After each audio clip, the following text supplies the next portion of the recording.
తిరుమల శ్రీవారిని ప్రముఖ నటుడు ఘట్టమనేని జయకృష్ణ దర్శించుకుని మొక్కులు తీర్చుకున్నారు. బుధవారం నైవేద్య విరామ సమయంలో కుటుంబ సభ్యులతో కలిసి ఆయన స్వామివారిని దర్శించుకున్నారు. దర్శనానంతరం రంగనాయకుల మండపంలో వేద పండితుల ఆశీర్వచనం తీసుకున్నారు. తాను నటించిన శ్రీనివాస మంగాపురం చిత్రం ఘన విజయం సాధించాలని, ప్రేక్షకుల నుంచి మంచి ఆదరణ లభించాలని శ్రీవారిని మొక్కుకున్నట్లు ఘట్టమనేని జయకృష్ణ తెలిపారు.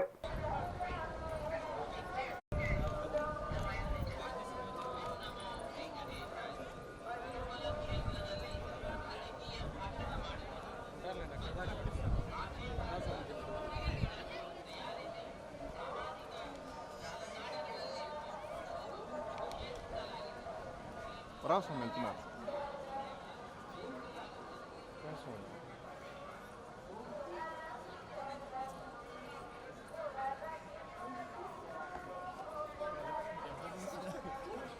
ఫోటోగా